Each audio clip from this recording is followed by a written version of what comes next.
Hola y bienvenido al podcast de Tecnoapp 21. Episodios semanales con análisis, entrevistas y conversaciones sobre tecnología. Yo soy Javier López y te acompañaré en los próximos minutos. Hoy voy a entrevistar a Antonio Ortiz, creador y director de estrategia de medios digitales. Con él hablaré del gran cambio tecnológico que estamos viviendo y del impacto que supone la llegada de la inteligencia artificial a las empresas. ¡Comenzamos!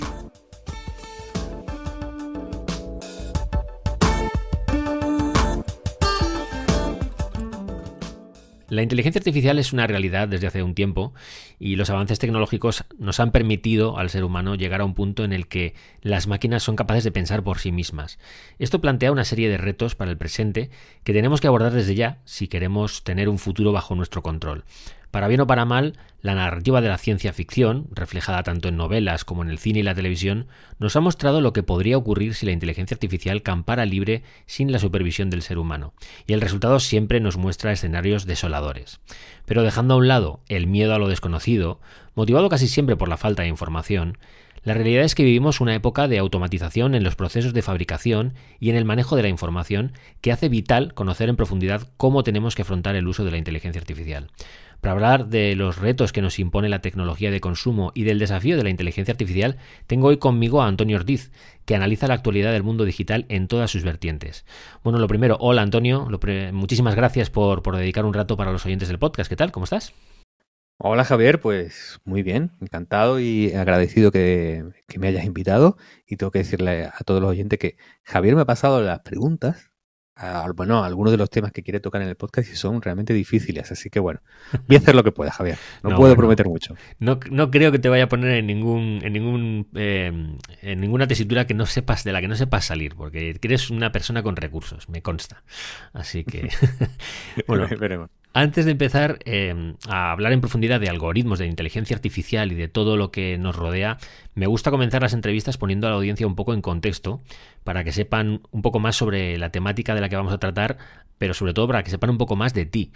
Y para eso lo mejor es que nos cuentes un poco, porque habrá gente que no te conozca. Yo creo que la gente del mundillo te va a conocer todo el mundo, pero habrá gente, oyentes del podcast, que es probable que no sepan quién es Antonio Ortiz y cómo te has acabado dedicando a analizar tecnología. Cuéntanos un poco tu trayectoria, de dónde vienes y a qué te dedicas más o menos. Vale, pues mira, yo en la bio de las redes sociales, en los perfiles estos que nos creamos en internet, durante muchos años tenía puesto informático de letras. Y esto era así porque, bueno, relacionado con tu pregunta, yo de jovencillo pues mantenía dos vocaciones, de alguna manera. Por un lado, pues yo era un poco ratilla de biblioteca, Javier. Yo era un poco de leer un montón, me interesaba mucho el mundo de las letras, de la cultura. Y entonces, bueno, tenía una vocación casi de filólogo en algunos momentos de la edad joven, ¿no? En la que te planteas tantas cosas. Y a la vez, pues era bastante tequi. Y me pasaba horas y horas delante del ordenador, incluso antes de internet, que los chavales ahora se preguntan, ¿qué hacías en un ordenador si no estabas conectado? ¿No? Es un poco absurdo, ¿no? Pero ahí estábamos. Y, y de alguna manera me gustaba construir cosas con la tecnología, ¿no? Entonces, en la época de estudiante esto se decantó por un lado, me decanté por la parte de ser ingeniero, entonces iré por ahí, por la informática, hice la carrera, pero a la vez siempre mantenía un poco ese puntito, esa desazón de que a mí me gustaba también un poco toda la parte de contar cosas, de leer y de escribir. Así que cuando aparecieron los blogs, pues en estos principios de los 2000, yo cuando aparecieron los blogs no sé, cómo se abriera el cielo, ¿no? De alguna manera, porque por primera vez ahí había una cosita bueno, que te permitía tener tu espacio digital, tu espacio en internet, que era fácil, que era gratis y en el que se te proponía una propuesta con cierto alcance. Te iba a leer gente y además se creaba una cultura muy chula en la que tú leías a otros, comentaban, se generaba una conversación, se generaban redes, ¿no? Empezabas a tejer relaciones y toda esa parte, pues, a mí me resultaba muy atractiva. Total, que con el mundo de los blogs pues intenté juntar las dos vocaciones, hacer un poco de síntesis y de tirar un poco por el camino del medio, uniendo tecnología, porque mi temática fundamental de la que he escrito siempre es ella, es la tecnología, Internet, es lo digital. Y por otro lado, pues esa parte de que me gustaba leer y escribir, ¿no? Entonces, a esto, yo empecé, además, mientras hacía esto, pues me dedicaba al desarrollo de software, que era lo propio de mis estudios, y lo compaginaba, ¿no? Hasta que se cruzó en mi camino la posibilidad de convertirlo en profesión con el proyecto de Weblogs SL. Ni más ni menos. O sea, es curioso porque parece que están enfrentadas siempre, o siempre hemos tenido la idea de que están enfrentadas las letras y las ciencias, ¿no? Las humanidades y casi la tecnología. Y yo creo que son dos cosas que están obligadas a converger en cierta medida. Y además yo creo que tú eres el perfecto ejemplo de esa persona que analiza la tecnología, que básicamente se centra en matemáticas y en cifras y en números, en unos y ceros, y lo analizas desde un punto de vista humanista, ¿no? O lo que podríamos entender como humanidades, que a mí me parece que es lo que quizás nos hace más falta ahora mismo para traer las cosas un poco al mundo en el que vivimos, ¿no? Porque parece que la ciencia lo está invadiendo todo, la tecnología, y parece que las humanidades se han quedado relegadas a un segundo punto. Y a mí me gusta muchísimo. Yo también, por ejemplo, mira, salvando las distancias, por supuesto, yo tengo una trayectoria similar en ese sentido, de que yo iba por letras puras y yo era de latín, griego y todo esto, y sin embargo también en los años 80 y los 90 trasteaba con ordenadores como tú, ¿sabes? O sea, sin estar conectado a internet pasabas horas, ¿no? Trasteando con el ordenador, intentando entenderle, que ya solo con los ordenadores, ya solo con entender su sistema operativo ya tenías más que de sobra, trabajando en DOS y cosas de estas. Y la verdad es que es curioso cómo al final, pues bueno, yo lo mío al final ha tirado más hacia el podcasting, que es una forma también de juntar tecnología y humanidades en cierta medida. Y me gusta que hayas sacado el tema porque veo que no soy el único al que se ha visto en esa encrucijada de tirar por la ciencia o por la tecnología o por la humanidad, ¿no? Sí, al final hemos coincidido los dos aquí, o sea que hay cierta convergencia, sí que hay. Hay algunos autores que hablan y proponen una tercera cultura que no tenga esta visión, yo creo que es un poco una visión un poco equívoca y un poco azarosa de los últimos tiempos, casi del siglo XX, digamos, porque antiguamente no había esta distinción, ¿no? Bueno, yo creo que quizás por la propia organización que exige tener un sistema educativo y por dónde tirar y por dónde especializarse, nos hemos dado esta separación entre ciencias y letras, pero yo estoy contigo, un poco que es casi contra natura y que hay mucho ingeniero ilustrado y hay mucho también persona de humanidades y de letras que a veces entiende o muchas veces entiende mejor lo más interesante que pasa en la tecnología, que no es la tecnología per se, sino su impacto en nuestra vida, cómo infiere, ¿no? Cómo afecta a la sociedad, a nuestras relaciones y al futuro, ¿no? Sí, además yo lo veo esto muy claro, esta relación en el momento en el que las redes sociales han cogido tanta relevancia. Se nota muchísimo la presencia del ser humano, es decir, que de cómo nos comportamos y de cómo somos a través de cómo interactuamos con la tecnología. Esta es una de las cosas que a mí me fascinan más, y es ver cómo la gente es capaz de sacar lo mejor y lo peor a través de su personalidad en las redes sociales, y cómo incluso es capaz incluso de mutar, es decir, de convertirse en una persona, tener una especie de alter ego en las redes, a veces para mal, porque las redes sociales ya sabemos que son capaces de cosas realmente increíbles para mal. Pero a mí es una de estas cosas que me choca mucho, porque no deja de ser tecnología pura y dura, pero por otro lado, bueno, esas relaciones que hay, bueno, es que me estoy poniendo metafísico con todo esto. Pero bueno, tú me entiendes por dónde voy, ¿no? Creo que me entiendes. Mira, te iba a hacer una segunda pregunta que va un poco relacionada con tu trayectoria, que en cierta medida ya me la has resuelto, porque, bueno, fuiste uno de los creadores de Weblogs en 2004, que acabó siendo un medio digital de consumo masivo de información tecnológica en español, porque tenéis publicaciones que lideran como Shataka, ¿no? Que lideran ya no solo en España, sino a nivel de lo que es en habla hispana, ¿no? Y lo que sí que me gustaría saber es, más o menos ya me has contado un poco, nos has contado un poco cómo surgió la idea de esta serie de blogs o de unir tecnología y periodismo, escritura y todo esto, pero no sé muy bien si teníais en principio la idea de que esto fuera algo tan grande o si creció y creció de forma exponencial y se os escapó, no digo de las manos, pero sí visteis que lo que inicialmente teníais como una idea mutó en otra cosa, o ya desde el principio pensabais que iba a ser algo tan grande. Bueno, pues es buena pregunta, porque además las revisiones a posteriori a veces no son muy justas o muy fieles, ¿verdad?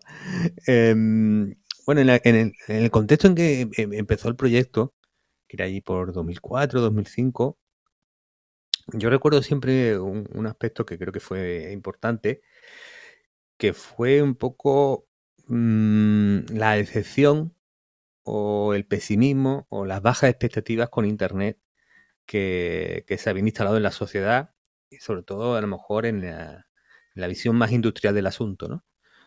Hay que tener en cuenta que veníamos de una explosión de la burbuja.com alrededor del 2000 y que esto, digamos, fue como una bajada de la marea de repentina en la que pilló a mucha gente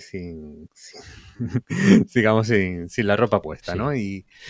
Y, y claro, había instalada en aquel momento, pues, una visión, y que esta era una visión que también habitaba en los despachos y en las direcciones de los medios de comunicación, de que en Internet, pues, lo que era poder hacer negocio y poder desarrollar una industria, pues no tenía sentido, ¿no? Y que ya se había probado y se había fallado, ¿no? Entonces, bueno, nosotros de alguna manera éramos animalitos de Internet, ¿no? Éramos nativos, estábamos ahí, vivíamos en Internet y entonces vivíamos realmente un tecnooptimismo desaforado. No solo es que usáramos las herramientas y quisiéramos ¿no? explotarlas, hacerlas crecer, ¿no? No es solo eso, sino que teníamos una opinión muy fuerte o muy positiva de que esta tecnología que venía, Internet per se, pero con los blogs en concreto, iba a cambiar las cosas para bien, para mejor, ¿no? De repente mucha más gente iba a tener voz, iba a haber más diversidad, iba a haber más pluralidad y de alguna manera se iba a subvertir ese el poder del mass media que, bueno, que era también tan preponderante durante el siglo XX, ¿no? Entonces, claro, cuando estábamos habitando en este fenómeno 100% amateur, a priori, algunos vimos como había empresas americanas, en aquel momento Weblogs Inc. de Calacanis y Gawker Media de Denton, que habían hecho un paso adelante tan americano que era, vamos a ver si aquí se puede hacer dinero, vamos a intentar profesionalizar esto y vamos a intentar hacer negocio, ¿no? Que al final era, vamos a intentar crear medios de comunicación a partir de este fenómeno amateur. Que además luego se ha convertido, digamos, en el mutatis mutandi, en una constante, ¿no? Empieza amateurmente, de una manera amateur, el fenómeno YouTube o el fenómeno Instagram y más tarde pues llega la gente que dice, bueno, vamos a intentar montar aquí algún negocio, ¿no? Entonces, básicamente, yo te lo puedo decir bueno, como lo viví personalmente. Yo el día que más me he emocionado, o bueno, uno de los mayores, dentro de Weblogs, era el día que Chataka hizo 1000 visitas en un día. La primera vez que lo conseguimos. Por lo menos yo era bastante ingenuo respecto a los tamaños, ambiciones y cosas que se podían conseguir con esto. Entonces, bueno, realmente fíjate que 1000 visitas ahora Chataka lo hacen, no sé, lo hará en medio segundo, no sé. Están en un nivel los compañeros estratosférico, ¿no? Y entonces, digamos, aunque empezáramos con cierta ingenuidad, sin saber muy bien cuál podría ser un techo alcanzable o un número alcanzable, yo creo que lo compensábamos a lo mejor con un decidido, digamos, optimismo de que, oye, esto que estamos haciendo, pues tiene un sentido, o mola mucho, creemos que va a ser muy guay y que de alguna manera éramos una alternativa al medio de comunicación que pasaba dos cosas con él. Por un lado, que en Internet, pues, sobre todo el medio especializado había renunciado mucho y le daba poco, publicaba poco, o tenían webs muy desatendidas, o no ponía su mejor contenido ahí. Y por otro, porque y aquí yo que en Weblo siempre he llevado la parte editorial, en esa parte técnica humanística, en Weblo mi decisión era que, aunque yo fuera ingeniero, nunca iba a llevar servidores, ni iba a ser CTO, ni llevar tecnología. Bueno, llevando esa parte editorial, otro punto es que teníamos algo que los medios, a lo mejor, y esa era a lo mejor una opinión quizá un poco exagerada, pero bueno, es lo que pensábamos, no lo hacían tan bien como nosotros esperábamos, porque los escritores, los periodistas, no eran realmente expertos en los temas que trataban. Entonces, nuestro punto es que si un informático o un tecnólogo escribían en Chataka, eso iba a ser mejor medio de tecnología que el planteamiento tradicional del medio de siempre. El medio de siempre lo que más o menos planteaba casi siempre era: primero tú te especializas en comunicar muy bien, haces periodismo, luego puedes hacer un máster o hacer unas prácticas dentro de una empresa de medios y poco a poco te puedes ir especializando, aprendiendo dentro del medio, cubriendo siempre lo mismo, ¿no? Nosotros planteamos casi un juego que era al contrario. Tú ya eres un experto en este tema, porque, bueno, ya hablamos de informática, pero puede ser por un pediatra o puede ser un cocinero. Y vamos juntos a ir comunicando cada vez mejor, pero partimos de que tú eres un experto del tema porque vas a escribir por gente muy apasionada del tema y muy experta también ella. Entonces, bueno, bajo estos presupuestos es como la cosa nació y como la cosa luego fue evolucionando hasta hacerse bastante grande, como has dicho antes. Sí, sí. Y además es que yo creo que no estábamos preparados ni vosotros ni nosotros, es decir, ni el usuario que iba un poco a la aventura en Internet, que además es que en los albores de Internet esto era, bueno, un campo abierto a encontrar cualquier cosa. Entonces, cuando alguien sí daba un producto profesional, y curiosamente no eran los medios tradicionales, no eran esa más media que no estaba preparada o no supo adaptarse al medio, ¿no? A Internet, no supo entender cuál tenía que ser la forma de lanzar el mensaje ahí, ¿no? No se trataba de digitalizar un periódico en PDF y lanzarlo, sino de generar material muy dinámico, que es lo que te pide Internet, ¿no? Pues yo creo que ahí el camino le fuisteis haciendo vosotros, pero también un poco con la audiencia, ¿no? Es decir, que en ese sentido, bueno, a mí me parece que fue un viaje estupendo. Claro, yo lo puedo ver en perspectiva como desde el otro lado, ¿no? Tú estás en un lado y yo estaba en el otro y fue, a mí me gustaba mucho, ¿no? Ir descubriendo de repente un medio, pues que parecía un blog, pero que realmente no era un blog al uso, porque escribían diferentes personas con puntos de vista muy profesionales. Realmente la información la sacabas de allí y ese fue el punto diferencial, ¿no? Otorgarle tu, o sea, tú eras el que validaba al medio en Internet y validabas al que se le ocurraba, al que estaba ahí en el momento dándote la noticia en concreto, que por lo general solían ser, como dices, pues medios como Willblogs, que eran los que te daban la noticia bien contada y en el momento, y los medios tradicionales no supieron llegar ahí, y cuando han llegado buscando muros de pago y una forma de adaptarse a un río que ya iba muy rápido, a una corriente que bueno, pues se les escapó. Pero bueno, esto daría para mucho. Desde 2004, sí. Desde 2004 han pasado casi 20 años y en estas 2 décadas hemos visto algunos de los grandes cambios tecnológicos en lo que es tecnología de consumo, ¿no? El asentamiento de la industria de los smartphones, que fue una de las cosas que más nos golpeó, la traslación de cierto modelo de productividad hacia dispositivos móviles como las tablets, para algunos nichos de mercado y sobre todo para algunas profesiones muy concretas, el despliegue de redes, la evolución de la calidad de las mismas hasta llegar al actual 5G y lo que nos espera, y luego la última de las grandes transformaciones, que ha sido la invasión del entretenimiento en streaming por las plataformas como Spotify, Netflix y demás, que han convertido, pues eso, el streaming en el estándar, ¿no? Muchas revoluciones en muchos sectores en muy poco tiempo, y a mí me gustaría saber, de todos estos avances, de todos estos cambios, ¿cuál es el que más te ha impactado por inesperado? Bueno, por inesperado.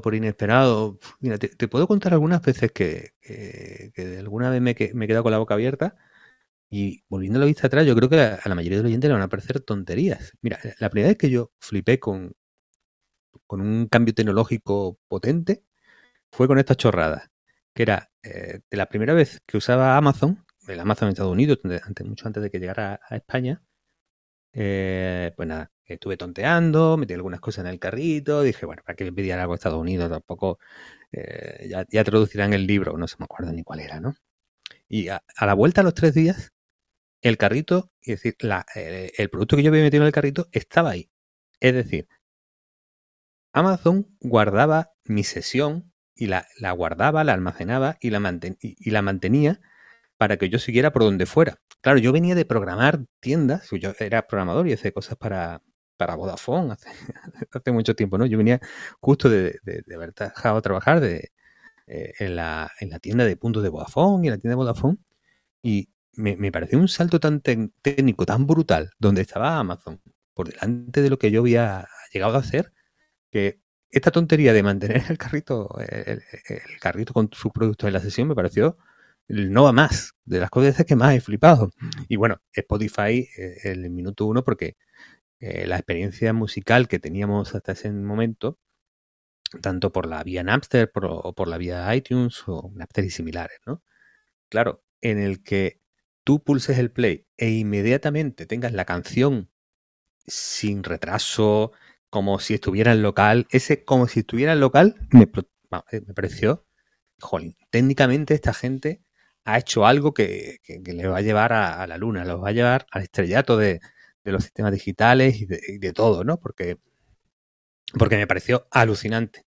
Claro, son cosas que ahora mismo técnicamente hace cualquier aplicación o cualquier servicio con 3 librerías. Bueno, y con un poco de AWS y un poco de caché por ahí y por allá, técnicamente es bastante fácil cualquiera de estas dos cosas, ¿no? Pero en su momento, la primera vez que las tocas, que las ejecutas, a mí me parecieron cambios técnicos tremendísimos, ¿no? Y luego, claro, la última vez que he tenido un impacto de la tecnología diciendo, me sorprende esto técnicamente, tiene que ver con la IA, ¿no? Tanto con la generativa de imágenes como con la de texto, porque bueno, podríamos hablar horas, ¿no? Pero hay una cosa que me parece que es un salto tecnológico de nuevo espectacular, que es cómo entienden tu intención, cómo tú les escribes algo y bueno, entender es una palabra en la que, bueno, podemos discutir, ¿no? Porque cada vez que tenemos el recurso antropomorfo, puede saltar un filósofo de la ciencia, de la tecnología, diciendo, realmente no entienden porque lo que hacen realmente es profesar, porque no tienen semántica, solo tienen sintaxis. Bueno, para entendernos, Sí, ¿vale? sí. Aunque entender humano, pero que cogen tu intención, lo que tú quieres realmente hacer y te responden con una afinidad a un nivel extraordinario. Claro, hasta ahora cuando pedíamos cosas y se las pedíamos a Google, casi, bueno, o sin el casi, realmente nuestro trabajo era, en parte, cómo consigo trasladarle mi intención a esta herramienta y al final es cómo adapto, es decir, cómo traslado lo que yo realmente necesito a palabras de buscador de Google para que conseguir que los resultados aparezcan aquello que busco. Claro, el salto con estos servicios, aparte de todo lo demás, si todo lo demás también es súper chulo y súper alucinante, pero esta capacidad para captar lo que realmente queremos me parece un salto tecnológico de nuevo estratosférico. Sí, sí, sí. Yo creo que se lo oía, yo creo que a Javier Lacorda hace no mucho que decía que no sé dónde se lo oí, o si en el podcast o de Loop Infinito, o en alguna conversación con él, o no sé, pero vamos, que nos iba a estallar la cabeza con el tema de la IA ahora mismo generativa, porque él tenía la sensación de que estábamos en el mismo punto en el que estábamos cuando llegó Internet a nuestras vidas y nos cambió todo de la noche a la mañana. Quizás no de la noche a la mañana, pero sí muy rápidamente. Es decir, que porque 10 años, aunque pueda parecer mucho, no son nada y han cambiado muchísimas cosas en muy, muy poco tiempo, muchas industrias y muchas cosas muy tradicionales han cambiado de repente y ahora la IA parece que viene para cambiarlo todo otra vez. O sea, tampoco lo va a cambiar todo, pero sí muchas cosas que también veíamos como tradicionales o con muchas cosas que parecía que nos iban a tocar o que era una barrera que teníamos creada por el ser humano en torno a la creatividad que parecía que era nuestro coto, ¿no? Es decir, la tecnología sí, pero hasta aquí. La parte que es arte creativo, que es donde no se puede realmente explicar, que parece que hay una musa detrás, eso es parte humana, ¿no? Sí. Y parece que estamos viendo que, bueno, no somos tan especiales como creíamos y que la tecnología parece que sí que es capaz de hacer más de lo que nosotros pensábamos que era capaz, ¿no? Mira, ahí es que tocas un tema que dan ganas de discutirlo y de hablarlo, ¿verdad? En la peli de Yo Robot, que no hace justicia al libro de relatos de Asimov, también sí. Lo tengo que decir. Ahí yo me voy a meter en el lado de los del libro era mejor, cómo habéis podido hacer esta película. Bueno, yo estoy en ese lado, ¿no? Pero en la película se ha hecho meme o viral la escena de Will Smith interrogando al robot. Will Smith le pregunta, ¿tú podrías escribir una sinfonía? ¿Tú podrías hacer un cuadro irrepetible? No sé qué, no sé cuánto. Y el robot le pregunta, le responde, ¿no? Y dice, ¿y tú? ¿Y tú podrías? ¿Tú que eres policía, tú puedes hacer esas cosas? Claro, fíjate, ahí reflejaba y daba a entender esa creencia de que lo creativo era lo humano, ¿no? Que era algo inexplicable, que tenía que ver un poco con esa parte indescifrable, ¿no? Que tenía que ver con el misterio también y que, claro, la máquina, si por muy buena que fuera, a lo mejor podía poner ladrillos o podría correr o podría, no sé, muchas cosas, calcular, pero siempre se quedaría fuera de lo artístico y creativo. Claro, eso que ahora que vemos las guías generativas parece que está en cuestión, ¿no? Y de hecho, cuestionarlo nos lleva a un momento casi, como tú antes decías, metafísicamente especial, porque es como de repente, como cuando nos dimos cuenta de que la Tierra no era el centro del universo y de que el ser humano no es algo único y especial creado por un Dios omnipotente que nos perfiló a su imagen y semejanza, sino que somos fruto en gran medida de un proceso azaroso, ¿no? De millones de años de evolución, ¿no?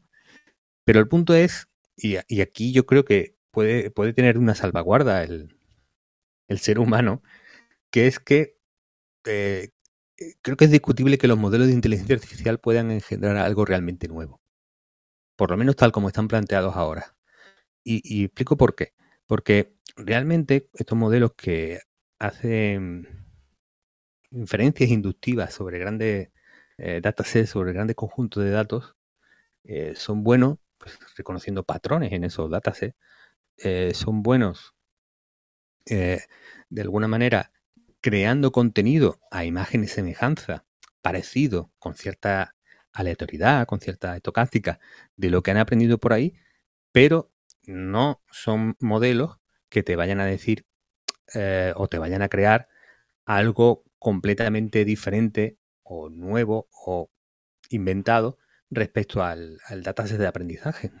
Entonces, tú le puedes pedir el cuadro de cualquier pintor de la corriente surrealista, pero no te va a crear el manifiesto surrealista, la inteligencia artificial. No sé si me explico. Sí, es decir, sí. que lo realmente nuevo, lo realmente diferente, lo realmente inventado, no pertenece al dominio de las inteligencias artificiales que se basen en la inferencia inductiva, porque la propia naturaleza matemática y científica y filosófica de cómo aprenden estos sistemas, ¿no?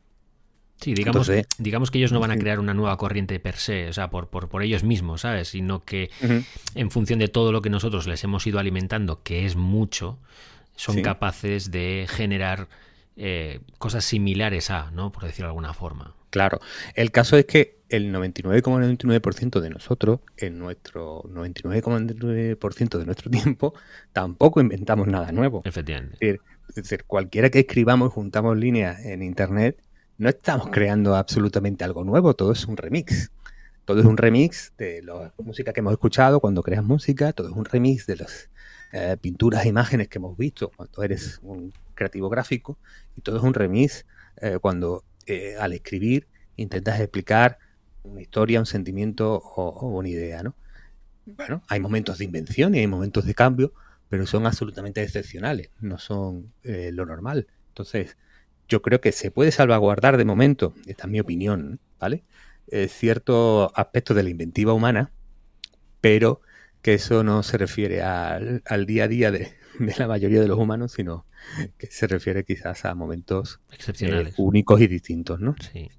Sí, sí. Mira, una cosa que me gusta mucho, yo, bueno, siempre lo suelo decir, tú analizas todas las semanas de manera muy certera, además, la actualidad del panorama digital y vuelcas tus conocimientos y reflexiones en varias newsletters, en artículos.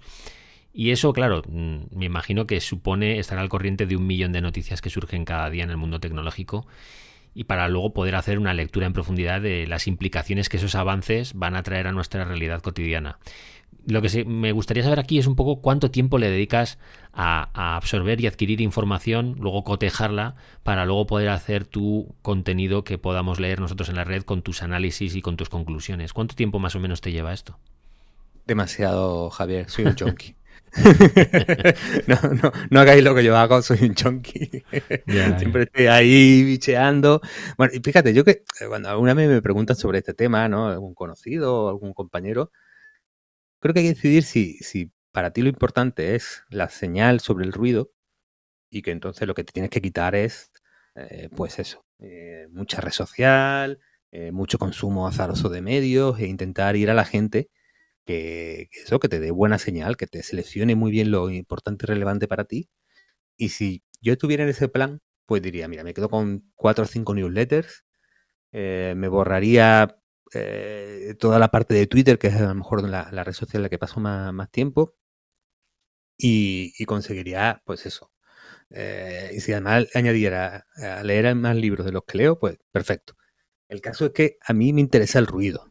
Es claro. decir, me interesa el ruido porque son todas aquellas cosas, o ahí puedo cruzarme con un montón de temas, de ideas, de enfoque que no tenía yo previsto que eran interesantes, que no tenía yo pues ese preconocimiento de que ahí realmente había una historia que luego al final sí me iba a interesar. Entonces, claro, como me interesa el ruido, pierdo mucho tiempo en cosas que les doy una oportunidad y luego no tienen ese interés, ¿no? Pero no sé cuantificarlo porque como mire las horas, Javier, me voy a arrepentir, me voy a disgustar, de Ya. verdad. ¿Sabes lo que pasa? Que a mí me pasa que y es algo contra lo que lucho, ¿eh? Es decir, que yo hay una red social, por ejemplo, a la que le tengo vetado el tiempo y tengo la aplicación con filtros y con bloqueo automático, que es TikTok, porque es una devoradora de consumo. Además, de esto que pierdes el tiempo, porque sientes que no estás sacando nada en concreto, ¿no? Es ese ruido, además, muy repetitivo, porque además TikTok juega mucho con personalizar el algoritmo para recomendarte cosas que te enganchen, ¿no? Y en ese sentido lo hacen muy bien. Pero claro, por otro lado, siempre te queda la cosa de ¿y si el siguiente vídeo es el interesante? ¿Y si el siguiente artículo que voy a leer es donde está? ¿Sabes? No piensas así, pero yo en el subconsciente a veces pienso, voy a mirar esta otra página web a ver si hay un artículo que me interese. Voy a ver, porque tienes la sensación de que te estás perdiendo cosas, y es que es así, es imposible estar a todo, siempre te vas a perder cosas, pero yo creo que vivimos en un mundo donde la gestión del tiempo es quizás el gran caballo de batalla contra el que tenemos que lidiar, ¿no? Pero no sé si te pasa a ti. Bueno, ya me lo estás diciendo que en cierta medida sí, ¿no? No sé si también tienes la sensación de que hay redes sociales que, aparte de que te roben el tiempo, te pueden mostrar el siguiente vídeo o el siguiente artículo o algo que realmente sea interesante, que puedas desgranar de lo que es la paja, ¿no? Que es donde está Hmm. lo importante. Sí, sí, bueno, eso yo creo que lo tienen, empieza a estar bastante estudiado, ¿no? El FOMO, ¿no? Ese miedo de quedarte fuera de algo. Y más, yo veo algunos colegas y a gente que con la inteligencia artificial además lo sufre de una manera bastante acusada, ¿no? Como que ha sido tan vertiginoso el último año en inteligencia artificial que de alguna manera esta sensación de desactualización, ¿no? Del sujeto, ¿no? De haberme quedado un poco obsoleto, ¿no? Bueno, yo creo que es algo contra lo que hay que reflexionar. Bueno, con lo que hay que reflexionar y a veces también luchar un poco a la contra, ¿no? Sí. Al final, creo que podemos ponernos a prueba, tener periodos de más consumo, de menos consumo, ver que no pasa nada. Y yo creo que las cosas realmente, realmente importantes, en general, estando en internet y teniendo canales afines a mano, te acaban llegando. Es decir, es súper importante, pongámonos en mi caso, ¿no? Digamos, divulgador o analista de lo que está pasando en el mundo de la IA. Es súper importante que este nuevo paper sobre el reforzamiento humano con el reinforcement learning con feedback humano, en el que ahora han conseguido que con menos trabajo, bueno, de esos hay 100 al día, ¿no? Entonces, ¿es tan importante seguirlos todos? ¿O realmente te basta con que, bueno, X veces al mes tengas un poco una impresión de los hitos y movimientos? Realmente estamos mucho más en lo segundo. Y además, yo creo que también tenemos que concedernos de que a veces estamos en internet o delante de la tele o repanchingados en el sofá perdiendo el tiempo. Creo que es una cosa sana y conveniente también, ¿vale? Sí, sí, desde luego. Al hilo un poco de esto, me gustaría hablar del tema de los algoritmos, que nos afectan mucho en el día a día, aunque cada vez están más presentes, pero no solo cuando interactuamos en la red, sino también en otros ámbitos que a veces yo creo que ni siquiera sospechamos. Pero desde luego se hacen patente cuando nos movemos en las redes sociales, porque es cuando nos muestran contenido específico y en cierta forma nos van guiando un poco hacia un lugar concreto, ¿no? Internet es quizás donde más se percibe la presencia de los algoritmos por cómo manejan nuestra información. Y a mí me gustaría saber que nos dijeras un poco cuál crees que es la parte positiva y negativa de esta invasión de los algoritmos sobre nuestra privacidad. Sí, bueno, es una pregunta muy buena porque fíjate, cuando tú subrayas ahí la parte de esa sensación con las grandes empresas tecnológicas, creo que hemos llegado a un punto no sé qué imagen usar. Creo que como imagen nos puede servir como analogía, a lo mejor, el momento del humo saliendo de la fábrica. Como el humo saliendo de una fábrica era una imagen del desarrollo en el siglo XX, y ahora ese humo saliendo de la misma fábrica es una imagen que empieza a tener connotaciones negativas en la sociedad, porque se le asocia, pues eso, a externalidades negativas con respecto al ecosistema y con respecto al cambio climático, ¿no?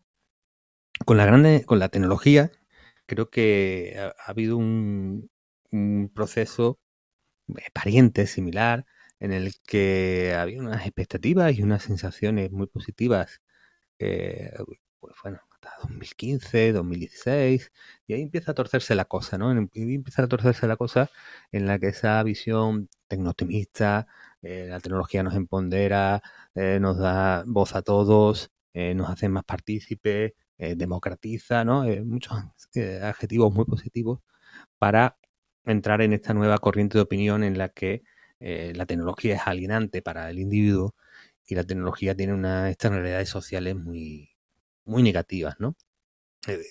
Digamos, esto es el discurso, no digo yo que sea la realidad, ¿no?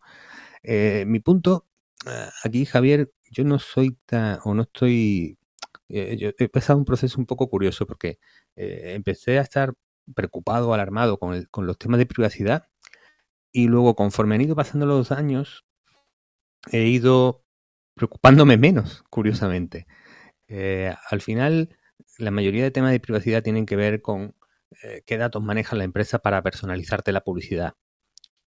Esos aspectos a mí, la verdad es que me preocupan poco. De hecho, hay algunas frases que me producen siempre mucho rechazo. Es que Facebook te conoce mejor que tu madre. Bueno, vamos a ver. Señoras y señores, que bueno, que vale, que solo porque tú le des, o te hayas visto un vídeo de secadores y luego te enseñe publicidad de secadores, eso no es conocerte, tienes una opinión muy baja y muy limitada de la profundidad de tu personalidad, de tu esencia, para decir que eso es conocerte, ¿no? Entonces, yo ahí realmente me he relajado un poco y a veces he encontrado que parte del discurso ha tendido a exagerar no sé, a intentar escandalizarnos con poca base, ¿no? Es como ahora cuando un chatbot se equivoca y de repente sale mucha gente apretando los puños y diciendo, oh, esto acabará con la democracia, esto acabará con nuestra civilización. Bueno, no sé, es un chatbot, relájate, no pasa nada. Todavía no se ha muerto nadie, ¿no? Entonces, ¿cuál es el equilibrio y cuál es el punto sensato para que tampoco le quitemos importancia a cosas que también la tienen? Bueno, yo no lo he encontrado. Yo no siempre un poco en esa reflexión, a veces estoy más de un lado o estoy más de otro, dependiendo también del caso, pero creo que es posible que en muchos de estos aspectos haya exceso de frenada. Incluso cuando se mencionan fenómenos como el populismo, creo que se sobrepondera con mucho el efecto de Internet, de las redes y de la información que ahí fluye, porque siempre se parte de un lugar común. Si la gente estuviera bien informada y si la gente no fuera tan influenciable, pues pensaría como yo, que estoy bien informado y no soy tan manipulable. Entonces tendría mis opiniones, claramente, porque yo tengo ese criterio y esa capacidad de ver las cosas como son, ¿no? Entonces, que hay populismos y movimientos políticos extremos, en mi opinión, no obedece a una casuística simplona de es porque los manipulan en Internet, sino porque hay una realidad social, una realidad económica, unas luchas generacionales y unas luchas culturales en las que hay gente que se siente excluida digamos, de la corriente general o la corriente que es pro sistema o por statu quo y se pone a la contra. Y eso ha pasado, pasó con el 11M en España y, digamos, ha pasado con el trumpismo. Es decir, desde la cuestión de Podemos a Bolsonaro han sido movimientos sociales que luego además con la misma internet y con los mismos algoritmos y con la misma capacidad de influencia o presunta capacidad de influencia, pues han sido puestos en otro sitio, ¿no? Entonces, yo realmente no ando tan preocupado ahora mismo por esta posibilidad o por esta externalidad negativa de las empresas tecnológicas y no ando preocupado porque creo que el movimiento en la opinión pública, sobre todo de grandes medios, me parece un poco de sobrereacción. Sí. La verdad es que la sensibilidad está a flor de piel y eso al final se refleja mucho en Internet. Y muy ligado con el tema de la privacidad está el tema de la libertad en la red, o mejor dicho quizás de nuestra capacidad de decisión, porque ahí sí que los algoritmos, bueno, no es que decidan, pero yo creo que una vez que Internet se ha llenado de páginas que recopilan información personal que está siendo usada para establecer un perfil de cómo somos, que en muchos casos es para vendernos algo, o sea, que es lo que dices, que muchas veces no tiene un trasfondo sobre nuestra libertad de decisión, sino simplemente que nos quieren vender una moto, básicamente y literalmente. Te quieren vender algo y entonces muchas veces pues las compañías esos datos los cogen y esa información, esa foto que han hecho de ti la pasan a un tercero que es el que te puede acabar bombardeando, ¿no? Vivimos en una realidad en la que, según entramos en la Internet, ya en cierta medida, sobre todo en redes, se nos guía un poco en una dirección u otra y en parte gracias a los algoritmos, ¿no?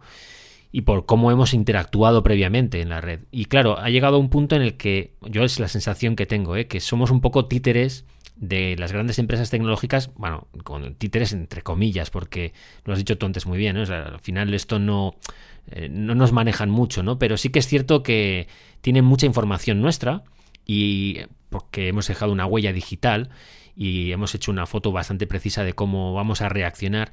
A mí lo que me gustaría saber es qué opinas tú de lo predecibles que somos, o si crees que tenemos margen para la libre elección todavía, o si estamos muy condicionados o demasiado condicionados por toda la información que hemos ido regalando en nuestro paso por la red y eso hace que nuestra mera interacción con la red ya pues parece que es como un paso que quiere decir que en el momento en el que tú entras parece que ya saben a dónde te van a llevar.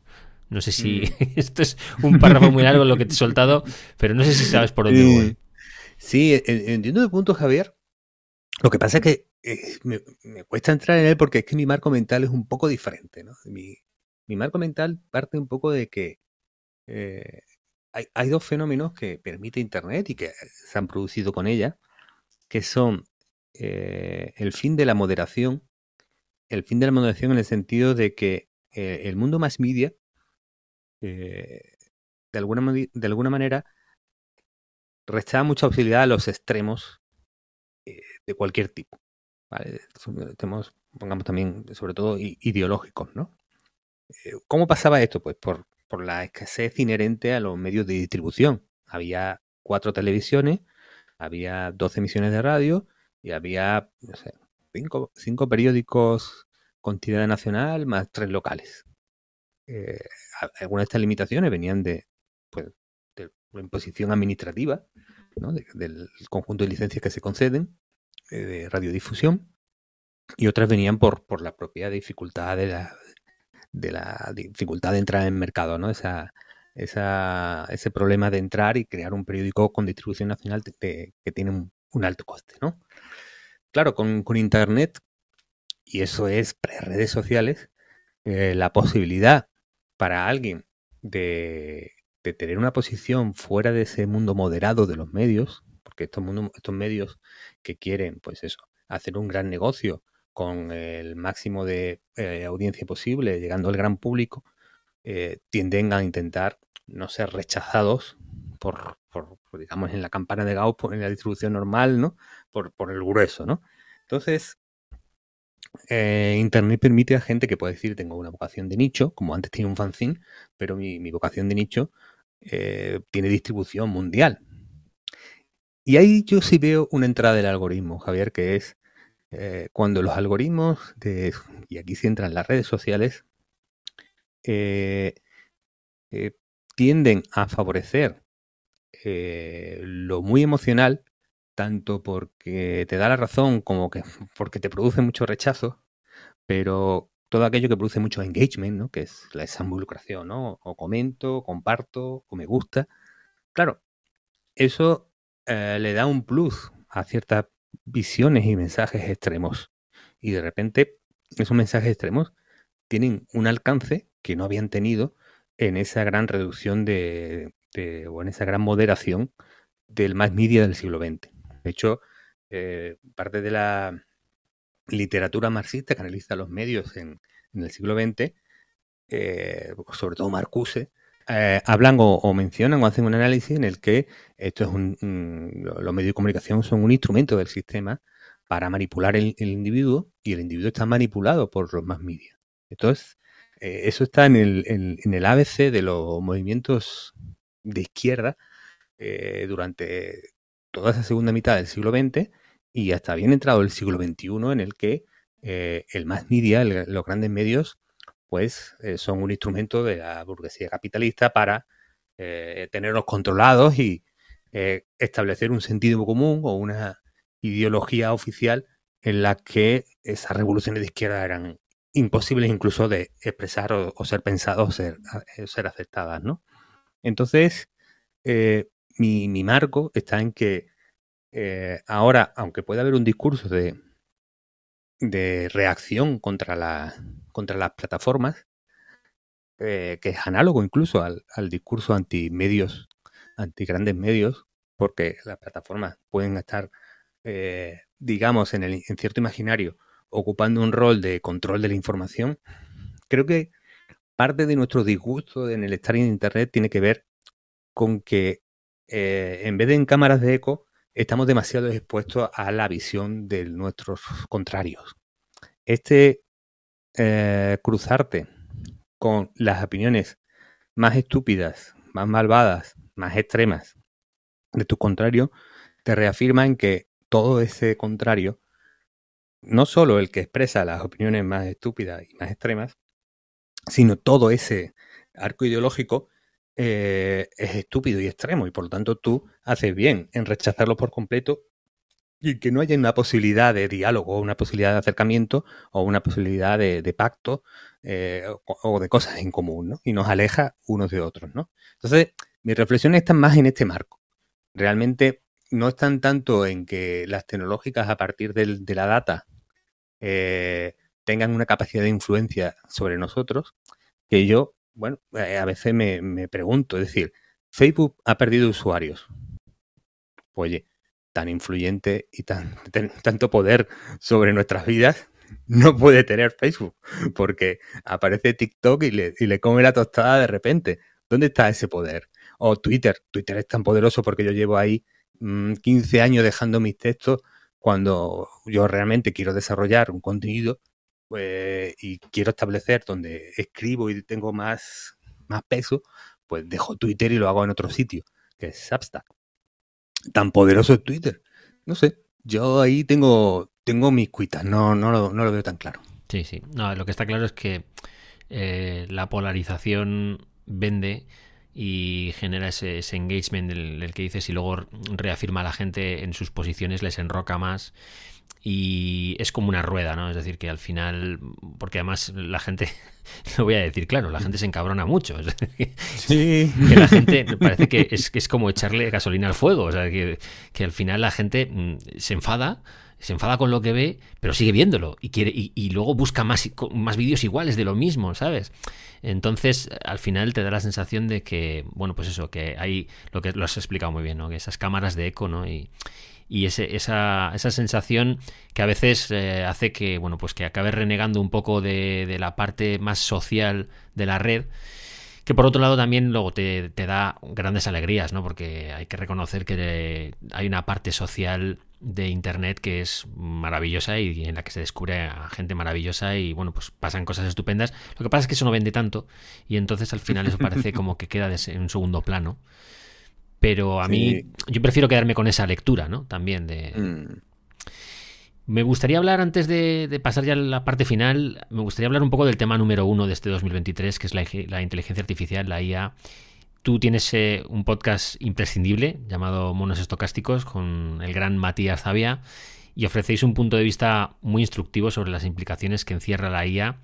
Me gustaría saber un poco tu opinión sobre algo muy sencillo.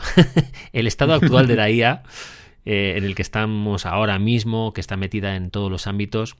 Y sobre todo, quizás para no volverte tan loco, porque es una pregunta muy abierta, muy genérica, me gustaría saber cómo crees que se va a gestionar esto a partir de aquí, ahora que las administraciones, incluso se habla ahora incluso de la Unión Europea, empiezan a considerarla, no sé si un peligro, pero sí algo que hay que regular para que no se desmadre. Ahora que Italia parece que lo prohíbe y luego no lo prohíbe y que la Unión Europea se lo está planteando, ¿cómo ves tú el tema ahora mismo de la regulación casi más de la IA? Vale, pues aquí yo primero siempre intento mantener un mensaje un poco tranquilizador, porque los casos que más nos pueden preocupar, creo yo, con la inteligencia artificial reales a día de hoy ya están regulados. Es decir, si yo usurpo tu personalidad, Javier, me hago pasar por ti, eso ya está regulado. Es decir, la usurpación de posibilidad ya está perseguido y está contemplado en la ley. Da igual que lo haga con inteligencia artificial o que imite tu letra en un texto escrito. Los timos y estafas que utilicen inteligencia artificial, los ciberataques que utilicen inteligencia artificial, eh, cualquiera de estos aspectos criminales que claramente se pueden emplear pues los algoritmos actuales de la IA, ya están contemplados en los códigos penales y en los corpus legales. Entonces, bueno, digamos, creo que hay un aspecto que yo sí intento ser tranquilizador, que es cuando te cruzas con ese mensaje, no, es que la IA es todo nuevo y la legislación va súper detrás y ahora es la anarquía, todo se puede con la IA y están haciendo lo que quieren. Bueno, calma, que no cunda el pánico, porque los casos más preocupables socialmente, que cuando alguien utiliza un instrumento para hacer daño a otro y perjudicar a un tercero, eso ya está contemplado, da igual que sea con la IA que como que sea con cualquier otro tipo de herramienta o servicio, ¿no? Entonces, claro, la pregunta es si hay aspectos específicos en este conjunto de tecnologías y cómo se deberían regular. Con la tecnología siempre hay una problemática que es a qué nivel regulamos. Internet introduce un montón de cambios, efectos, positivos, negativos, cosas a regular nuevas, vale, ok. La regulación a nivel de TCP/IP, si me permitís el tecnicismo, ¿no? Que sí, es el conjunto de protocolos de red sobre los que se monta todo esto, y el responsable es Telefónica, que es el que monta la red en todo el país y con el que empezamos a conectarnos a Internet. Pues diría, bueno, pues a lo mejor no debemos regular TCP/IP, lo que tenemos que regular es otra cosa, ¿no? A otro nivel, digamos. Entonces, con la inteligencia artificial yo creo que nos hace falta un poco de sosiego. Ahora mismo yo creo que la Unión Europea está con cierta urgencia y cierta prisa, porque es verdad que la IA está generando mucha zozobra, ¿no? No recuerdo yo un cambio tecnológico en el que se haya puesto tanto énfasis en lo peligroso, lo perjudicial, ¿no? Los miedos que hay, lo que podría pasar mal. Es decir, no recuerdo yo una tecnología que es similar, ¿no? Con la que haya pasado algo parecido, ¿no? Entonces, creo que hay un estado de la opinión pública que está pues con miedo al futuro, en el que, como antes abundábamos, ¿no? Que la tecnología ya no es vista como un aliado de progreso, sino al contrario, como un sistema de control o como algo con externalidades negativas. El futuro se nos antoja negativo, posiblemente con una contaminación fuerte de todo el punto de vista del cambio climático. Y yo creo que eso lleva un poco a que, oye, tenemos que controlar esto, ¿no? Porque nos da vértigo, porque puede ser peligroso, lo dice todo el mundo. Bueno, yo aquí tengo una posición un poco más tranquila, Javier. Creo que la visión de Estados Unidos me parece un poquito más sensata, porque está un poco diciendo, oye, portaos bien porque os estamos vigilando, pero no nos vamos a meter ya a hacer una super regulación justo ahora que el fenómeno está eclosionando. Dicho esto, con la propiedad intelectual yo creo que va a venir una revisión, porque todo el entrenamiento con digamos, obras, textos, imágenes, vídeos con derechos de autor, pues digamos que hay una zona un tanto gris en la que las leyes de propiedad intelectual actuales o con las que hemos llegado aquí ahora probablemente no contemplaban, y que ahí sí probablemente es donde primero vamos a ver una discusión fuerte, pero en lo demás yo de momento estoy algo más tranquilo que la media, ¿no? Digamos. Sí, a ver, bueno, es que yo creo que el efecto wow que ha generado en la gente, ¿no? Ese es como cuando te dan las largas en la carretera, ¿no? Que te deslumbra y tardas un rato en que los ojos se te hagan a la carretera. Pues esto es un poco lo que yo tengo la sensación que ha pasado un poco con la inteligencia artificial generativa, ¿no? Esta que ha llegado en el 2023 con ChatGPT, DALL-E, Stable Diffusion y todo esto, que es un poco la que nos ha volado la cabeza, y que lo que dices en tema de derechos de propiedad intelectual es donde más parece que se quiere, y yo lo entiendo, lógico, que se quiera regular, ¿no? O sea que, mira, lo siguiente que te iba a preguntar era un poco por el tema de estas herramientas, pero voy a cambiar la pregunta porque, claro, acabamos de tener la Google I.O. y esto no estaba en el guión, pero te lo tengo que preguntar. Sí, dale, Javier. Porque es que me llama la atención. De hecho, estuve tentadísimo de hacer un episodio temático sobre el Google I.O. porque estuve siguiéndolo además un poco a través de cómo tuiteaba Ángel Jiménez, que estaba in situ allí en Mountain View viendo la presentación. Y tengo la curiosidad de saber qué va a hacer Google ahora, porque nos ha mostrado un poco sus cartas y ha dicho, bueno, a ver, que nosotros también estamos aquí. Vale que Bard tuvo un comienzo un poco así a trompicones y la presentación fue un poco mala, todo hay que decirlo, la de Bard, pero sí que es cierto que la integración que tiene Google con el tema de inteligencia artificial, yo creo que es de las empresas que mejor lo está haciendo. E incluso ya sabemos que Microsoft está con OpenAI, que tiene ChatGPT y todo esto, ¿vale? Que son los que, y con Bing lo están haciendo muy bien, pero yo tengo la sensación de que Google quiere reinventarse, incluso el propio buscador, porque sabe que si no, lo que le ha pasado un poco a Facebook con TikTok, que le come la tostada y en 2 días.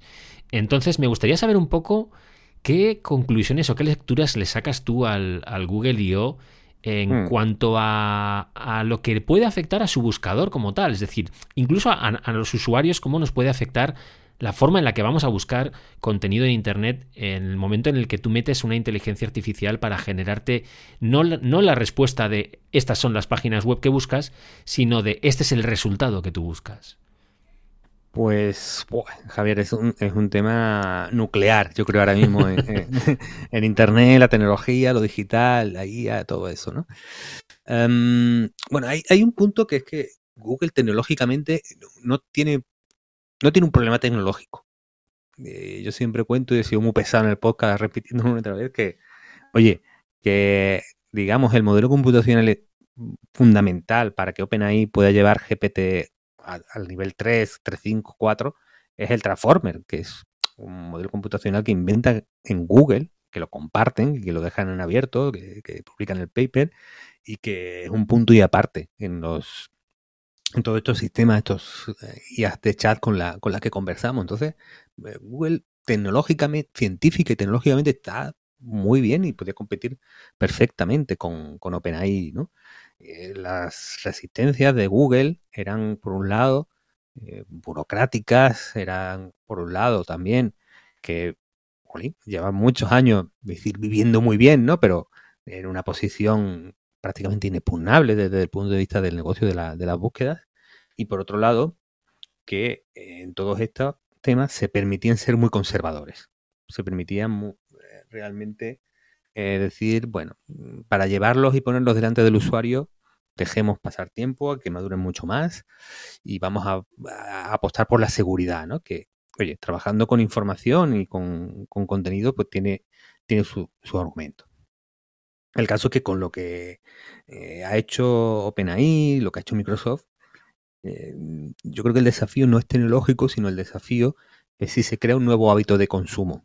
Es decir, que pasemos del hábito de consumo, tú muy bien has explicado, busco en Google, me aparece una lista de resultados, clico en uno, le doy a 3 veces al permiso de cookies, al pop-up de la suscripción del no sé qué, al no sé cuánto, no era lo que quería, vuelvo al resultado de búsqueda, pulso en el siguiente. Pasar de eso a hago una consulta en lenguaje natural, me entiende perfectísimamente el modelo, me da una respuesta, yo repregunto o me quedo contento y de repente, si en tu cabeza cuando se te ocurre una duda o algo que quieres saber, tu primera idea no es voy a buscarlo en Google, sino tu primera idea es voy a hablarlo con ChatGPT, entonces ahí es donde tienes un problema como empresa y como buscador, en el que el hábito del consumidor ha cambiado y ya no va a ser lo mismo que antes. Entonces, lo que ha anunciado es muy interesante, muy potente.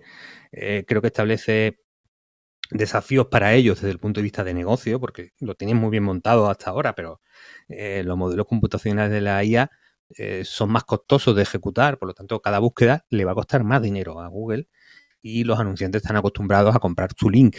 Ahora, ¿qué van a comprar cuando Google dé una respuesta?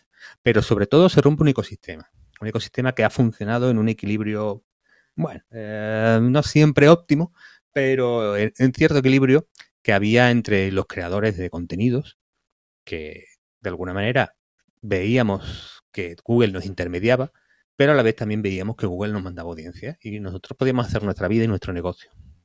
Claro, este equilibrio se rompe si Google te responde. Es verdad que ellos lo están haciendo bien, en el sentido de que te responden y te da algún enlacito por si quieres profundizar más. Pero mi sospecha, y creo que con mi experiencia con Bing me lo confirmo bastante, voy a visitar muchas menos webs a partir de ahora, aunque me ofrezcas el enlace después. Así que ese equilibrio se rompe y es una sensación análoga a la que tienen los dibujantes y artistas gráficos de, oye, has entrenado una IA con mi contenido y ahora eso me va a sustituir a mí. Coño, eh, aquí nos han... Si no lo cortas, ¿no? Sí. Aquí alguien nos ha jodido. Sí. Aquí alguien nos ha jodido y estoy muy enfadado. Sí. Y ese momento lo ves tú en Twitter con los artistas gráficos, están muy enfadados y poco a poco los medios y los creadores de web pueden empezar a estarlo. Sí, porque es que es un cambio de paradigma. O sea, realmente, porque Google es una empresa de marketing, de publicidad.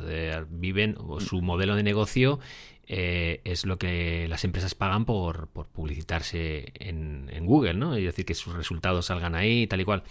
Y Microsoft es, bueno, quieren ser, o bueno, ellos lo dicen, ¿no? Satya Nadella dice que es una empresa de inteligencia artificial. Vale, luego tenemos temas corporativos, tenemos Microsoft 365, tenemos cosas por las que la gente nos paga, por nuestras licencias y demás. Y luego la tercera, en Discordia, que no está en la ecuación, pero que tarde o temprano tendrá que entrar, es Apple, que pagas por sus productos. Es decir, tú, el margen de beneficio de Apple inicialmente, aunque quieren mutar hacia los servicios, está en tú me vas a pagar un extra porque mi MacBook, mi iPhone, mi iPad o mi lo que sea tiene un sobrecoste muy por encima de lo que el resto de la industria te está cobrando, pero yo te lo cobro porque estás pagando por un producto Apple y el producto Apple supone muchas cosas. Claro, ¿qué ocurre si ahora Apple decide en la WWDC que tenemos inminente, decide que ellos también quieren meterse en el ajo de la IA y que lo van a hacer desde una perspectiva en la cual, tipo OpenAI, te ofrece unos resultados? Además es que de Apple y los buscadores también se ha hablado mucho en su día, que si les interesaría sacar a Google como por defecto, que si meto a Bing, que si compro DuckDuckGo, que es un sueño imposible, y tengo mi propio buscador en mi navegador. Tú imagínate que Apple le da por sacudir el avispero y poner su propio navegador con una inteligencia artificial de generación de textos que saca de la ecuación todo esto. Esto puede ser una bomba. Sí, fíjate, yo con Apple creo que ellos pueden permitirse una posición tranquila con todo esto. Creo que por dos razones. Uno, porque culturalmente, en la seguridad de la experiencia que busca Apple, la IA creo que genera una gran incógnita, porque no hemos hecho mucho énfasis, pero realmente estos modelos, por su funcionamiento, inventan, se equivocan, alucinan. No son modelos bien programados, bien diseñados para su correcta factualidad. Entonces, ojo, cuidado, porque hay todo un debate científico-técnico sobre si bueno, lo llaman, sobre todo se está llamando alucinación, si estas alucinaciones de los modelos van a ser mitigadas y minimizadas a cerca del cero o son intrínsecas a esta generación tecnológica y por lo tanto tendremos que convivir con manejar la información con esta incertidumbre y cuándo nos la podemos permitir. Pero bueno, dicho esto, creo que en la filosofía de Apple esa falta de control o esa incertidumbre no casa bien con la cultura de la compañía.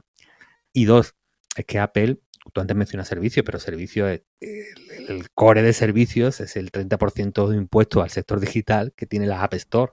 Es un 30% de comisión que están llevándolo a todo el dinero que se mueva alrededor de un iPhone o un iPad, y que mientras el público de gama alta y media alta lo tenga Apple, pues el resto del sector está pasando por ese aro del impuesto del 30% de la comisión que se llevan en App Store y en servicios y todas las compras que se hagan ahí dentro, ¿no?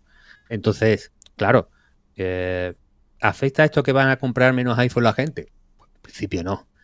¿Van a acceder a productos y servicios? ¿Van a seguir haciéndolo a través del iPhone y podremos seguir con nuestra comisión del 30%? Pues parece que sí.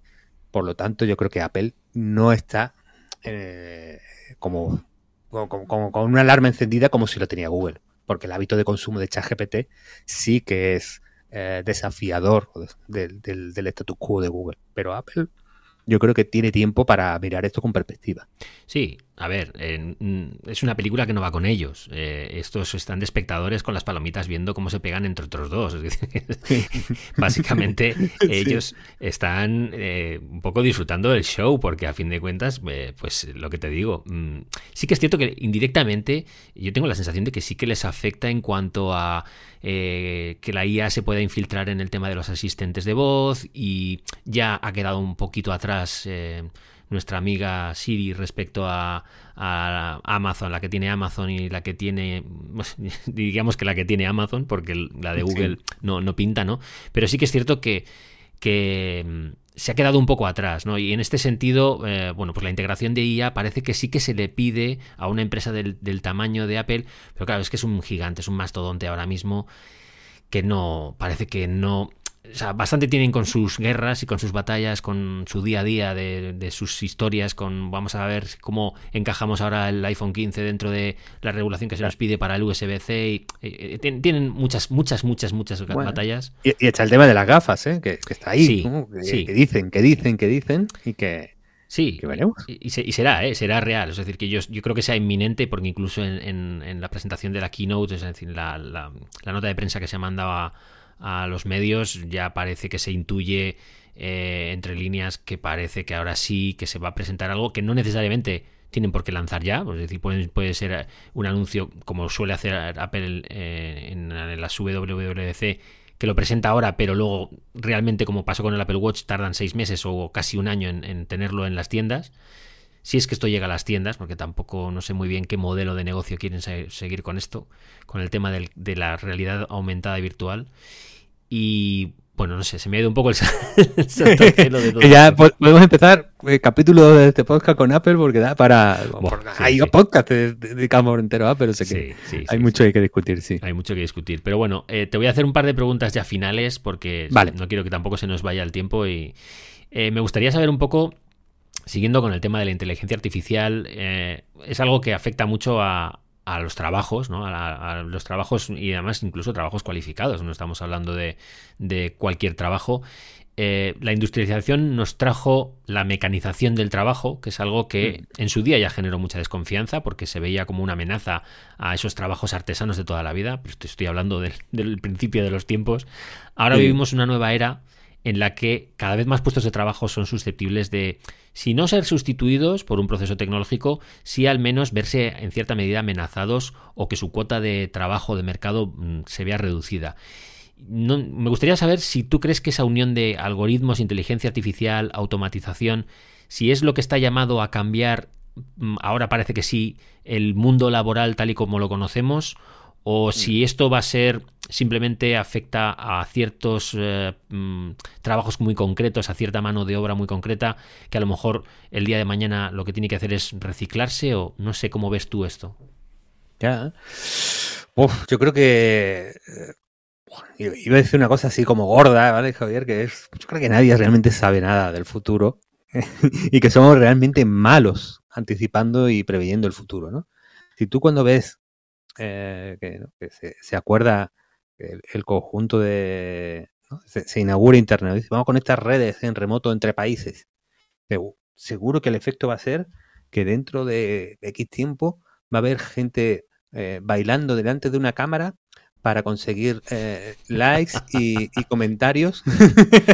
Claro, oye, es difícil predecir, ¿no? Había un sabio que decía que es muy difícil hacer predicciones, sobre todo sobre el futuro, ¿no? Y es verdad, ¿no? Entonces, si hacemos una revisión de cierta literatura económica que prevé el impacto tecnológico en el empleo, etcétera, realmente no vemos un patrón de acierto demasiado acusado, ¿no?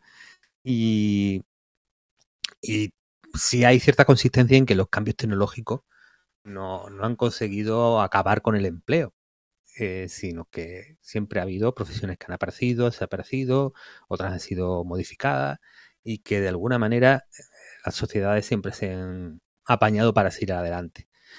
Claro, hay quien te dice, oye, pero es que esta vez es diferente porque esta vez es demasiado gordo, porque es demasiado impacto, porque es demasiado rápido. Bueno, puede ser que esta sea la primera que genere un desempleo masivo. Yo lo veo altamente improbable. De hecho, hace poco hablaba con amigos programadores, también ocupados con este tema, y mi conclusión era, oye, cada vez que se ha hecho más fácil programar, ha habido más programadores. Vamos, la correlación la tienes en el pasado. ¿Puede ser que esto lo haga tan fácil que ya haga falta menos? Bueno, no sé. Me parece una predicción un poco, bueno, que es posible, pero que tampoco veo una base de lo que nos ha ido pasando en los últimos 200 años, si lo queremos remontar a la revolución industrial, como para ser muy concluyentes, ¿no? Entonces, impacto va a haber. Yo creo que todos los que trabajamos con conocimiento, ¿no? Los que nos entra información todos aquellos en los que nos entra información y de nosotros sale información, nos vamos a ver afectados por esto. Yo creo que es probable que haya un aumento de la productividad. Dicen por ahí que Internet no nos ha mejorado la productividad. Yo lo entiendo porque cada vez que me conecto y voy a intentar trabajar, se me cruza un meme y digo, jo, y me quedo ahí un minuto viéndolo. Entonces, entiendo por qué Internet no ha mejorado la productividad, pero creo que con la IA en ciertas profesiones puede ser así, ¿no? Y que para mí el debate probablemente es si se produce una ganancia de productividad, ¿quién se la va a apropiar?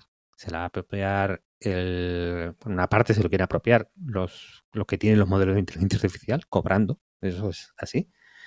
Otra parte, probablemente se la quiera apropiar el empresario, que puede ofrecer menos sueldos o despedir gente, tener plantillas más cortas, ¿no? Y otra parte se la lo querremos tener los trabajadores, que queremos pues captar parte de esa mejora de la productividad, a lo mejor pues ganando más o trabajando menos, ¿no? Y creo que ahí puede haber experimentos, iniciativas que en todos los sentidos y que va a ser interesante, ¿no? Pero sobre el futuro es tan difícil hacer predicciones que yo intento no ser muy pesimista porque yo creo que se ha notado en la entrevista. Yo por naturaleza soy me considero optimista realista, pero bueno, la gente me pone demasiado optimista, ¿no? Pero creo que es posible que estemos exagerando los efectos a corto plazo.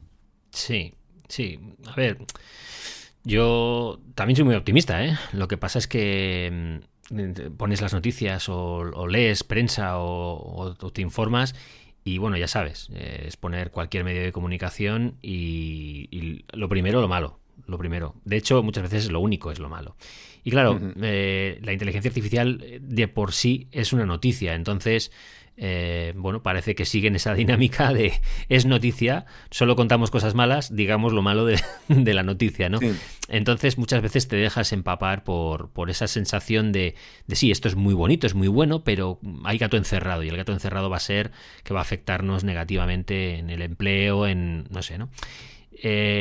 Yo la verdad es que no tengo ni idea tampoco de hacia dónde vamos en el futuro. Y cuanto a más gente le pregunto sobre esto, más me dice todo el mundo, sobre todo además con la gente con la que hablo, es gente que tiene la cabeza bien puesta, bien amueblada, y me dice que no tenemos ni idea de qué va a ocurrir, porque bastante nos hemos sorprendido ya sin esperarlo. O sea que si esperamos algo, pues a lo mejor nos vienen por otro lado que ni la veíamos venir, ¿no?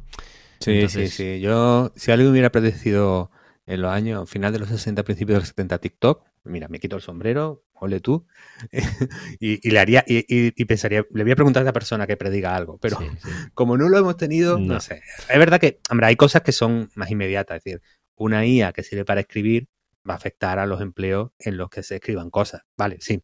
Tampoco voy a ser el cínico de que eso es un misterio y no es imposible de descifrar, ¿no? Pero hasta qué punto eso va a cambiar y en qué sentido o hacia dónde las reglas. Mi impresión es que hay una gran igualación, ¿vale? En lo que puede acabar permitiendo la IA a favor de un perfil de profesional y en contra de otro. Creo que el que es muy bueno en la técnica, es decir, el que ha profundizado mucho en ser más artesano, saber cómo se hace algo, probablemente no se vea beneficiado por la irrupción de la IA, y el que a lo mejor tiene su punto fuerte, es más la ideación, ¿no? Tengo la idea de lo que quiero hacer, pero me falta la técnica o no soy tan bueno en la técnica, ese sí se va a ver reforzado y se va a ver empujado porque, claro, la IA le va a suplir en la parte técnica que a lo mejor es su punto débil, ¿no? Por ejemplo, lo más fácil, como, digamos, ya me usemos ese sintagma, creador de contenido, lo más fácil es escribir, o lo menos lo que menos esfuerzo te pide, porque producir vídeo cuesta mucho más, y producir audio, pues está ahí en medio, ¿no?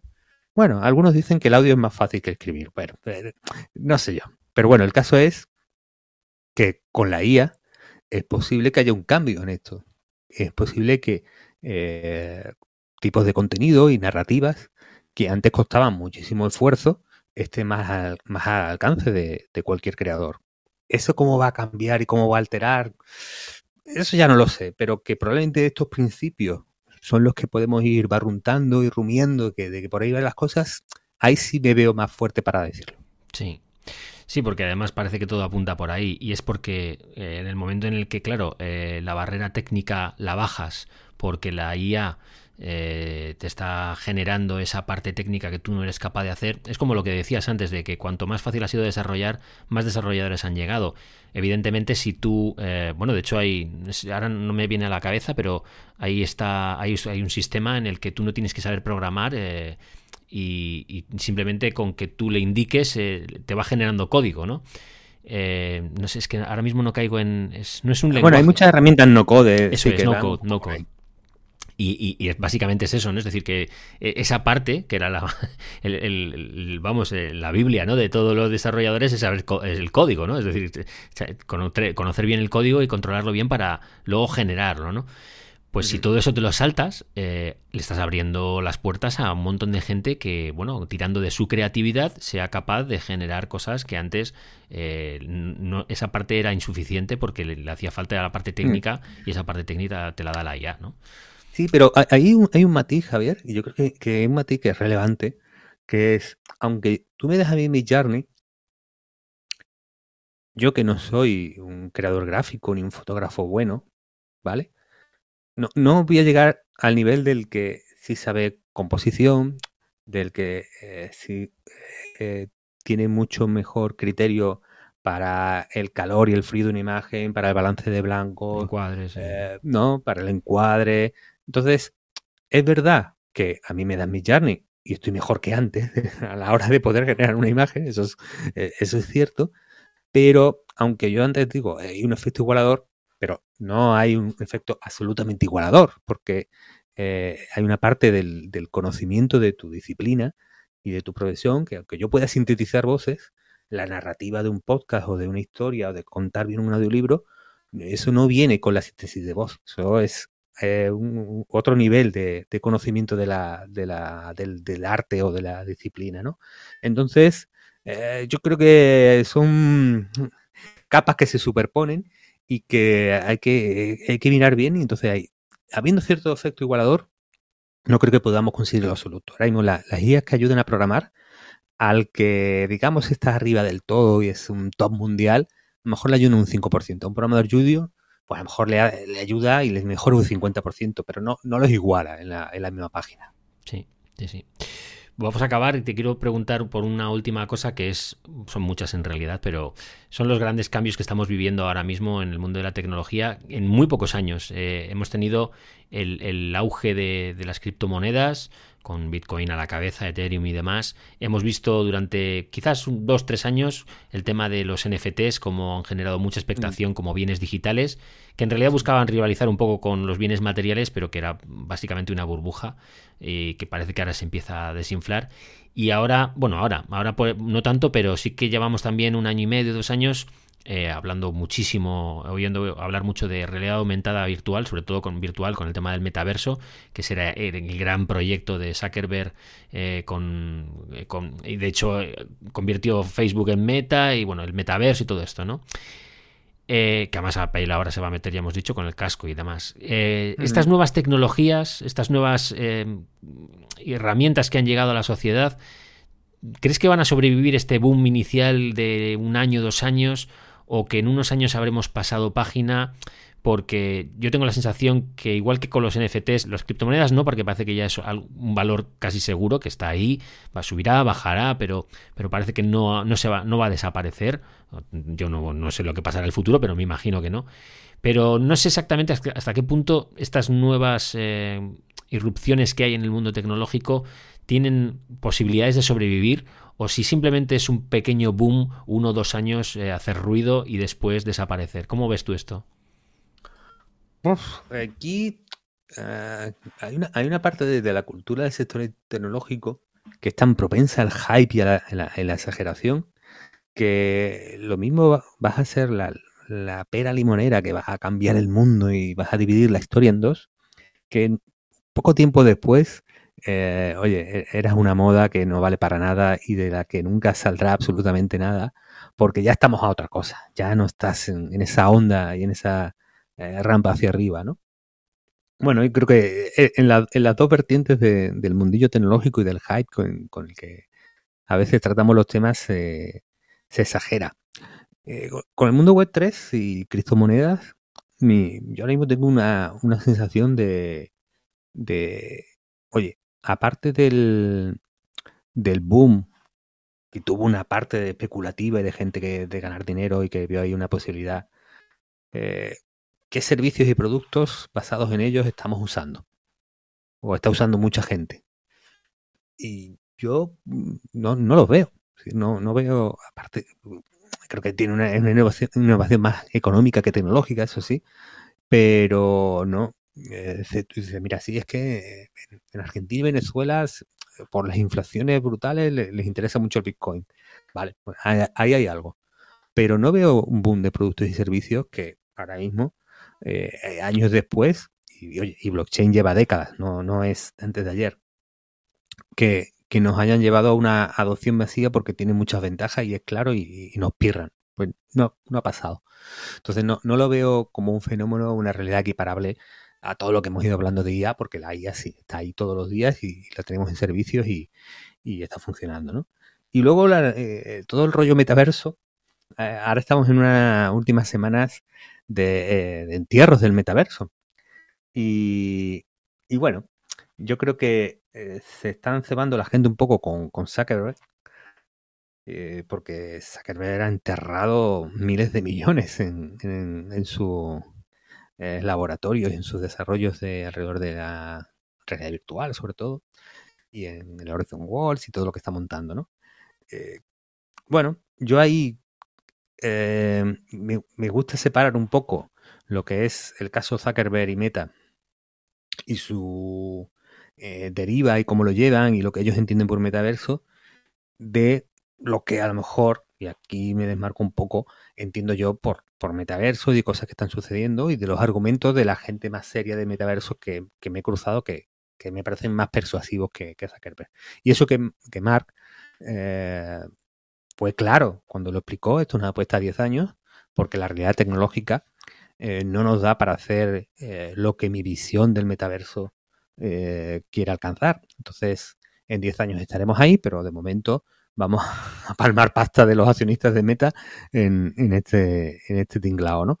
Entonces, yo creo que el metaverso es pronto para celebrarlo o para enterrarlo, porque creo que es un desarrollo a años, cuando no décadas vistas, y porque, y aquí hago de abogado de los que tienen mejor argumentario pro metaverso, lo que es interesante ahora mismo es lo que está pasando en Roblox, o es lo que está pasando en Fortnite, y lo que está pasando en chavales que están creciendo con mucha participación en mundos virtuales.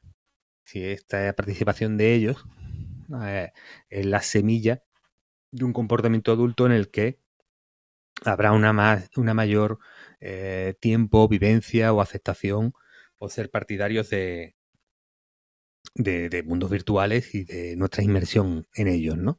Entonces, es algo que yo creo que hay que discutir con otros horizontes y no con, oye, que como este año las gafas de Facebook no están tan bien y el Horizon World no se le ven las piernas a los muñecotes, pues vamos a matarlo por completo, ¿no? Entonces, bueno, yo creo que hay que ni tanto ni tan calvo, ¿no? Sí, habrá que darle tiempo.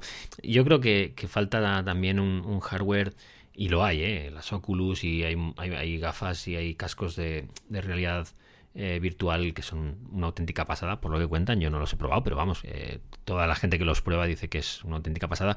Pero yo creo que falta un hardware más susceptible de ser puesto sin que haya una fricción por el uso, es decir, sin que estar mucho tiempo con eso suponga un lastre para la experiencia, y que sea como el que se pone unas gafas, ¿no? Y las lleva todo el día y tenga esa sensación de, pues eso, de que es algo natural, ¿no? Y eso no lo tenemos ahora, y a lo mejor pues tardamos 10, 15, 20 años en tenerlo. Y claro, pues veremos qué tipo de metaverso, si el metaverso de dentro de 10 o 15 o 20 años es el que se había imaginado ahora o es algo que no tiene mucho que ver. Ah. Sí que creo que lo que dices, ¿no?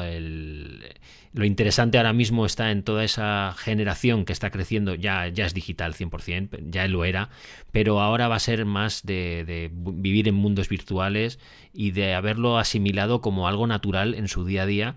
Y claro, esa gente cuando tenga nuestra edad, pues entenderá que una parte sustancial de su vida, de su ocio, de su entretenimiento va a ser en un mundo virtual en donde pues seguramente ya esté el hardware disponible, miniaturizado, como para que lo puedan llevar en un objeto diario, ¿no? Es decir, que eso pues ya veremos en qué degenera. Mira, yo sé que como era tu última pregunta, mira, yo dejo que hay una cosa que creo que está chula, que hay un documental en HBO que se llama Nos enamoramos o nos conocimos en VRChat. VRChat es una aplicación de realidad virtual en que la gente pues conversa y tiene actividades dentro. Y es curioso ver ese mundillo porque ahora mismo es súper nicho, súper pequeñito, con muy poca gente, pero yo veo ahí a los fricazos inadaptados y nerds que estábamos en el internet de los chats del IRC y de esas cosas, ¿no? Como un germen, como un poco pariente, ¿sabes? Entonces, bueno, no sé si saldrá de ahí, a veces hay cosas que se dan en estos ¿no? rincones un poco fuera de focos y nunca salen de ahí, ¿no? No sé, me da la impresión de que a veces cuando decía, nos reuniremos en la realidad virtual y habrá una mesa y será como una videoconferencia pero con tu avatar. Me parece lo que tú decías antes, el PDF es como, no, si las cosas se trasladan a lo virtual, se transforman, ¿no? Y cambian y mutan y son diferentes y hay otras lógicas y otras reglas en lo digital que no es la mímesis, no es la copia de lo que hacemos en el mundo offline, ¿no? Y tengo mucha curiosidad porque en el VRChat la gente tiene como fantasías, identidades distintas, son diferentes de cómo son en su mundo, en su día a día, en el mundo físico.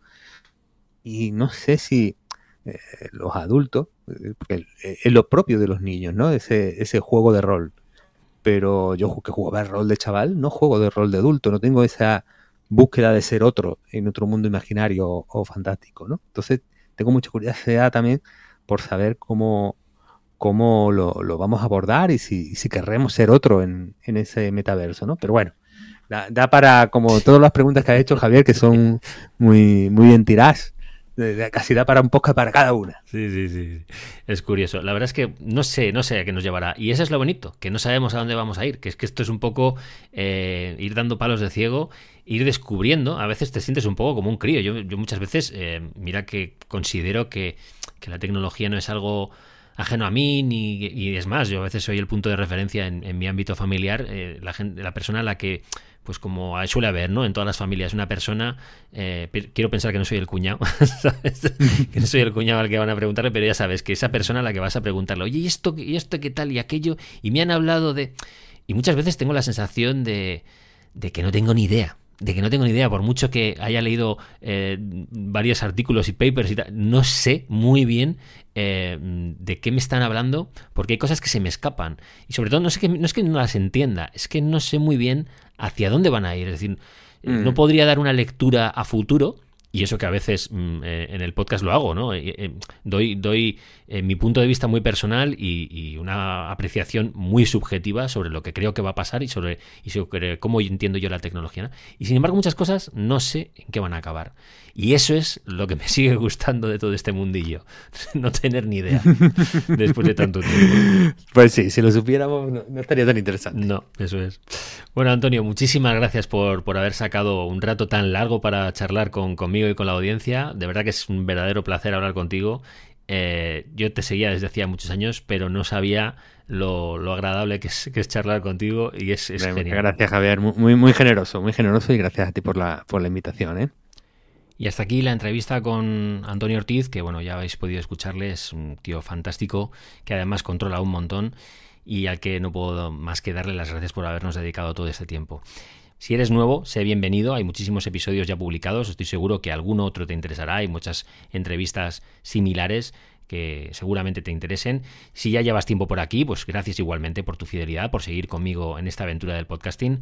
Y bueno, lo último, si te ha gustado el episodio, pues me harías un gran favor si pudieras compartirlo en tu red social favorita o si pones una reseña positiva en plataformas como iVoox, Apple Podcast y demás, porque siempre es bueno tener reseñas actuales, ¿no? de lo bueno o lo malo que es un podcast para saber cómo va. Lo dicho, muchísimas gracias por estar ahí, espero que pases una gran semana, nos oímos el viernes que viene, un cordial saludo.